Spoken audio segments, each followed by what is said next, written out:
Hey there, this is Dan from the Purplegolf Academy, and today I want to talk a little bit about our philosophy on the golf swing and the things that we believe in when we teach our students. So what we like to see in the golf swing is a one-plane swing where the club swings around the body. It's the simplest way to swing, and it allows us to use our body in a natural way to create speed in the club head using our body, and to have a passive arm and hand action through the ball to keep the club face squarer for longer. Now, Ben Hogan is the sort of classic example of this kind of one-plane swing. You know, the godfather of the one-plane golf swing, really. Great ball striker, very consistent, and a great model, great example for us to look at when trying to improve our own swings. Now, if we have a look at what Hogan did here, I've drawn this line up his shaft here, which we call the plane line, and you're going to see the way that Hogan tracks the club up that line. At halfway back, the club shaft is on that line. At the top of the backswing, still parallel, and then as he tracks down here, halfway down, you can see the club shaft is right back on that plane line, and it tracks down that line all the way into impact and beyond. Really, really amazing the control that Hogan had on his club shaft, and that's how he was so accurate. And that is the definition of a one-plane swing. The club is going back and down on the same plane. Now, how does Hogan achieve that? Well, what he does is he allows his body to move. He uses his body to turn to get the club working around the body and on plane. So you can see in this first move here, he gets his hips freed up.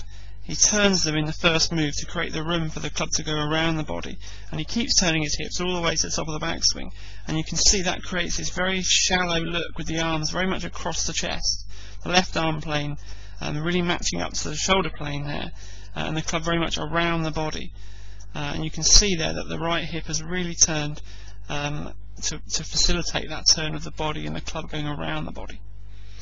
In the downswing, he reverses that process.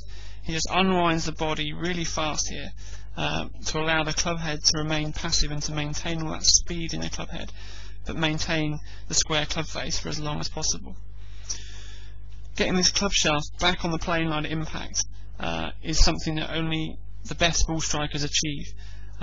You know, you can think of players like Garcia in the modern day who achieves that. Hunter Mahan, Matteo Manacero is another that achieves that kind of one-plane swing path. And back in the day, you've got players like Bobby Jones and Lee Trevino who also used to get the club shaft matching up at impact. And these are some of the best ball strikers that have ever played the game. So I think that's a pretty sound basis to build your swing philosophy upon. So this movement of the body here, this is the key to our philosophy in how to swing the golf club effectively and efficiently. Now you might be thinking, hang on a minute, turning my hips, that goes against what I'm reading at the moment, that goes against a lot of the modern theory. Well, this is something I want to address over the next few weeks, because it's my belief that a lot of the modern theories around a static lower body, around building resistance, about restricting the hip turn, about the club being up in front of the body, all these things are not helpful in creating a repeatable golf swing, and they're certainly not the things that the guys like Hogan did, who were some of the best ball strikers of all time. He certainly did not restrict his hip turn in the backswing. He certainly does not try and get the club going up in front of him, and he certainly does not try and create resistance for a static lower body. So I'm looking forward to exploding some of the myths of the modern golf swing and encouraging freedom of movement in the lower body to free up the golf swing and get the club moving around the body.